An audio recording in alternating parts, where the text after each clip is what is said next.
चलिए आज इतिहास के उन पन्नों को पलटते हैं जिन्हें शायद भुला दिया गया है।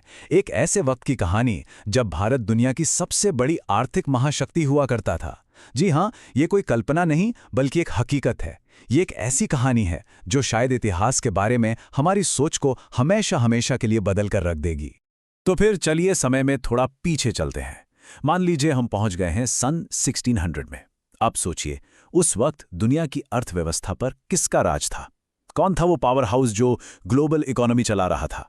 यूरोप या शायद चीन?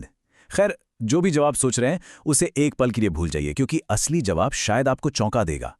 जवाब इस एक छोटे से लेकिन बहुत ही दमदार नंबर में छिपा है, 1/4। पर सवाल यह है कि 1/4 किस चीज का? यही वो नंबर है जो हमें उस भूली बिसरी लेकिन शानदार कहानी तक ले जाएगा। ये थी दुनिया की कुल अर्थव्यवस्था में भारत की हिस्सेदारी। जी हां, पूरे 25%। मतलब उस दौर में पूरी दुनिया में जो भी सामान बनता था, जो भी व्यापार होता था, उसका 1/4 हिस्सा अकेले भारत का था। अगर पूरी दुनिया की कमाई 4 रुपए थी तो उसमें से 1 रुपया सिर्फ भारत का मारा था। और देखिए, ये कोई हवाई बात या कोई मनगढ़ंत कहानी नहीं है। ये आंकड़ा आता है एक बहुत ही जाने माने आर्थिक इतिहासकार एंगस मैडिसन की दशकों की रिसर्च से। उनके काम ने यह साबित किया कि उस वक्त भारत सचमुच दुनिया की सबसे बड़ी आर्थिक ताकतों में से एक था। ठीक है, तो ये 25% का आंकड़ा तो हमें समझ आ गया, लेकिन इसका असली मतलब क्या था? मतलब उस जमाने में भारत जमीन पर दिखता कैसा था? इस नंबर का आम लोगों की जिंदगी पर क्या असर पड़ता था? चलिए इसे और गहराई से समझने की कोशिश करते हैं। देखिए, जब हम वर्ल्ड जीडीपी की बात करते हैं ना, तो इसे समझने का एक बहुत ही आसान तरीका है। मान लीजिए कि पूरी दुनिया की अर्थव्यवस्था एक बहुत बड़ा पिज्जा है, तो सन 1600 में उस पिज्जा का 1/4 मतलब एक बहुत बड़ा स्लाइस अकेला भारत बना रहा था। जरा सोचिए कितना बड़ा और मजबूत रहा होगा वो दौर। लेकिन ये कहानी सिर्फ नंबरों और चार्ट्स की नहीं है ना? ये कहानी उन लोगों की भी है जिन्होंने इस समृद्धि को, इस दौलत को अपनी आंखों से देखा था। जब 16वीं सदी के बाद यूरोप से व्यापारी और यात्री भारत आना शुरू हुए, तो सच में उनकी आंखें खुली की खुली रह गईं।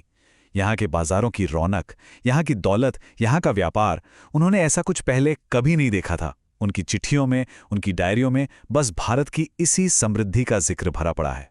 तो सवाल यह है कि उन्होंने ऐसा क्या देखा था? उन्होंने देखी एक ऐसी अर्थव्यवस्था जहाँ की कारीगरी का कोई मुकाबला ही नहीं था।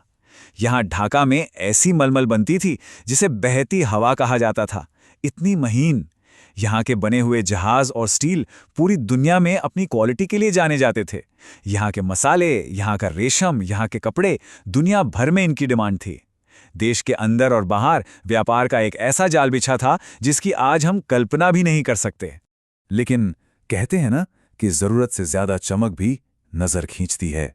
भारत की इस बेहिसाब दौलत और समृद्धि की कहानी में भी एक बहुत दर्दनाक मोड़ आने वाला था। इस दौलत का एक ऐसा नतीजा निकला जिसकी किसी ने उम्मीद नहीं की थी। तो फिर हुआ क्या? इतनी बड़ी आर्थिक ताकत का अंजाम क्या हुआ? ये सफलता की कहानी आखिर किस रास्ते पर जाकर खत्म हुई? इसकी आखिरी कीमत क्या चुकानी पड़ी? और इसका जवाब सच में दिल तोड़ने वाला है। यही दौलत, यही समृद्धि भारत की सबसे बड़ी दुश्मन बन गई। इसने यूरोप की नई नई ताकतों को एक चुंबक की तरह अपनी ओर खींच लिया। भारत अब सिर्फ एक अमीर देश नहीं था, वो एक आकर्षक निशाना बन चुका था। और ये पूरी कहानी हमें आज एक बहुत बड़े सवाल के सामने लाकर खड़ा कर देती है। जरा एक पल के लिए सोचिए, अगर इतिहास का वो मोड़ ना आया होता, अगर ये आर्थिक महाशक्ति कभी किसी की गुलाम ना बनी होती, तो आज भारत कहाँ होता और ये पूरी दुनिया कितनी अलग होती।